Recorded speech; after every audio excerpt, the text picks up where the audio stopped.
Hello കൂട്ടുകാരെ, അല്ലൂസ് വ്ലോഗിലേക്ക് എല്ലാവർക്കും സ്വാഗതം. ഇന്ന് നമുക്ക് ഒരു ഹോം മെയ്ഡ് തന്തൂരി ചിക്കൻ ആയാലോ? എങ്ങനെയുണ്ട്? എൻ്റെ ഹസ്ബൻഡ് ഡ്യൂട്ടിയൊക്കെ കഴിഞ്ഞ് വന്ന് പാവം ഇതെല്ലാം ചെയ്തുകൊണ്ടിരിക്കുകയാണ്.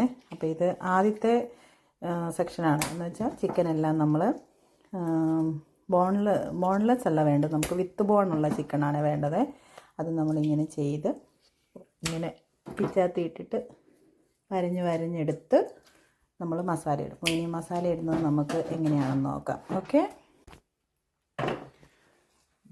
ആദ്യം നമ്മൾ ചിക്കൻ മാഗ്നേറ്റ് ചെയ്യാൻ പോവാണ്. അപ്പോൾ എന്തൊക്കെയാണ് ചേരുവകളെന്ന് ചേട്ടായി ഒന്ന് പറഞ്ഞു തന്നേ.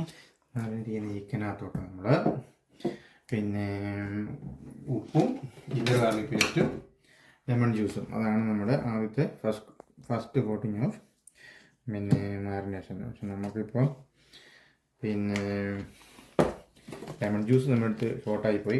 ഇനിവേ നമ്മളത് വിനാഗിരി വെച്ച് നമ്മൾ അഡ്ജസ്റ്റ് ചെയ്യുകയാണ്. അതിട്ടിട്ട് ഒന്ന് മാരിനേറ്റ് ചെയ്ത് വെക്കുക.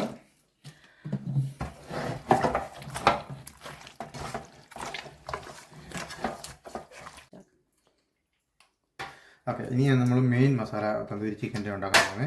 അതിൻ്റെ മെയിൻ ഇൻഗ്രീഡിയൻ്റ് ആണ് തൈര്. തൈര് ശരിക്കും നമ്മൾ മസ്ലിൻ ക്ലോത്ത് കെട്ടി ഇതിൻ്റെ വെള്ളം കളഞ്ഞിട്ട് വേണം നമ്മൾ എടുക്കാനായിട്ട്. പക്ഷെ നമുക്ക് അത്രയും ഹോം മെയ്ഡ് അല്ലേ, അപ്പോൾ പ്രൊഫഷണൽ രീതിയിൽ ഹോട്ടലിൽ ഇതൊന്നും ചെയ്യേണ്ട ആവശ്യമില്ലല്ലോ. അതുകൊണ്ട് നമ്മൾ തൽക്കാലം നല്ല കട്ട തൈരാണ് എടുത്തേക്കുന്നത്. അതിനകത്തോട്ട് കുറച്ച് ഇഞ്ചി വെളുത്തുള്ളി പേസ്റ്റ്, പിന്നെ മെയിൻ ഒരു ഇൻഗ്രീഡിയൻ്റ് ഐറ്റമാണ് കടുകിൻ്റെ എണ്ണ. അതുകൊണ്ട് ചേരുമ്പോഴാണ് നമുക്ക് ആ തന്തൂരിയുടെ ആ ടേസ്റ്റ് നമുക്ക് കിട്ടണമെങ്കിൽ കടുകിൻ്റെ എണ്ണ മസ്റ്റായിട്ട് വേണം. പിന്നെ നമുക്ക് ആവശ്യത്തിനുള്ള ഉപ്പ്, പിന്നെ കുറച്ച് ധനിയ പൗഡർ. ചിക്കൻ്റെ ക്വാണ്ടിറ്റിക്ക് അനുസരിച്ച് നമ്മൾ മസാല ആവശ്യത്തിന് ധനിയ പൗഡർ എന്ന് വെച്ചാൽ മല്ലിപ്പൊടി കേട്ടോ. പിന്നെ കുറച്ച് കാശ്മീരി കളറിന് വേണ്ടിയിട്ട് കാശ്മീരി ചില്ലി പൗഡർ. പിന്നെ എരിവിനനുസരിച്ച് ആവശ്യമുള്ള അനുസരിച്ച് എരിവിൻ്റെ മുളക് പൊടി വേണമെങ്കിൽ ഉപയോഗിക്കാം. പക്ഷെ നമ്മളിവിടെ പിന്നെ കുറച്ച് ഗരം മസാല, കാശ്മീരി പൗഡർ ഉപയോഗിക്കുന്നു, കുറച്ച് ബ്ലാക്ക് പെപ്പർ. പിന്നെ ഇത് ജീരകം വറുത്ത് പൊടിച്ചതാണ്, ശകലം. പിന്നെ ഇത് കുറച്ച് ഫെനലാണ്, പെരിഞ്ജീരകം. ഇനി ഒരു മെയിൻ സാധനം കൂടിയുണ്ട്, അതാണ് ഇതിൻ്റെ മെയിൻ ഘടകം, കസൂരി മെത്തി. അത് പിന്നെ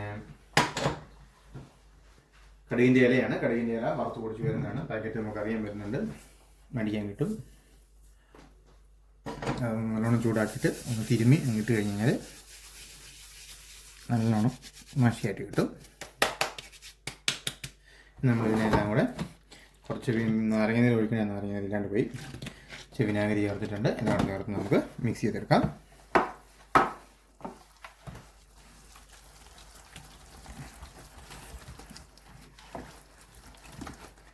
അപ്പോൾ നമ്മൾ മസാല റെഡിയായി കഴിഞ്ഞു. ഇനി നമ്മൾ അതിനോട്ട് എല്ലാം ചിക്കനിലേക്ക് അപ്ലൈ ചെയ്യുക. നമ്മൾ മാരിനേറ്റ് ചെയ്ത് വെച്ച ചിക്കനിലേക്ക് കൊടുക്കുക. പിന്നെ ഇപ്പോൾ ഈ മസാല ഉണ്ടാക്കി കഴിഞ്ഞപ്പോൾ നമുക്ക് ഒന്ന് ടേസ്റ്റ് എല്ലാം നോക്കിയിട്ട് ഉപ്പ് വേണമെങ്കിൽ ആവശ്യമാണെങ്കിൽ ഇടുക. ഉപ്പ് കൂടുതലുണ്ടെങ്കിൽ കുറയ്ക്കുക. പിന്നെ പുളി കൂടുതലുണ്ടെന്നുണ്ടെങ്കിൽ ശകലം പഞ്ചസാരയൊക്കെ ഇട്ടിട്ട് അഡ്ജസ്റ്റ് ചെയ്യുക. അപ്പോൾ പുളി അത് നോക്കിയിട്ട് നമ്മൾ ആവശ്യം ഇട്ടാൽ മതി. നാരങ്ങ നീരും അതുപോലെയൊക്കെ ചെയ്യുന്നത് ആവശ്യം ഇട്ടാൽ മതി. അങ്ങനെ ഇതെല്ലാം ചിക്കനിലേക്കും തേച്ച് പിടിപ്പിക്കുക. എന്നിട്ടതൊരു കുറഞ്ഞത് അരമണിക്കൂറെങ്കിലും റെസ്റ്റ് ചെയ്യാൻ വേണ്ടി വെക്കുക. അതിനുശേഷം നമുക്ക് പിന്നെ ഓവനുണ്ടെങ്കിൽ ഓവനിലേക്ക് വെക്കാം, ഗ്രില്ലുണ്ടെങ്കിൽ ഗ്രില്ലിൽ ചെയ്യാം. പിന്നെ ഇതിനകത്തൊരു സ്മോക്ക് കൂടെ കൊടുത്താൽ അടിപൊളിയായിട്ട് ആ ഒറിജിനൽ തന്തൂരിയുടെ തന്നെ ഫ്ലേവർ നമുക്ക് കിട്ടും. അത് ചാർക്കോൾ ഉണ്ടെങ്കിൽ ശകലം കത്തിച്ചിട്ട് ശകലം ബട്ടർ ഒഴിച്ചാൽ മതി. അപ്പോൾ ആ സ്മോക്ക് നമുക്ക് ചെയ്യാൻ പറ്റും. അപ്പോൾ നമ്മൾ മസാല എല്ലാം തേച്ച് പിടിപ്പിച്ച് കഴിഞ്ഞു. അപ്പോൾ നമ്മൾ മാരിനേറ്റ് ചെയ്ത ചിക്കൻ നമ്മൾ ഓവനിലേക്ക് വെക്കുവാണ്.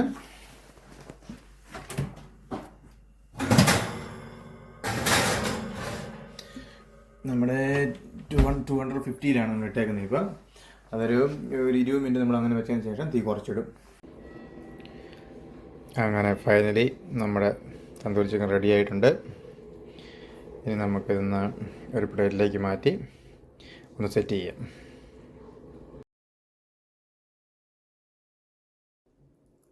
അപ്പോൾ കൂട്ടുകാരെ, നമ്മുടെ തന്തൂരി ചിക്കൻ നമ്മൾ അടിപൊളിയായിട്ട് പ്ലേറ്റൊക്കെ ചെയ്ത് സെറ്റാക്കിയിട്ടുണ്ട്.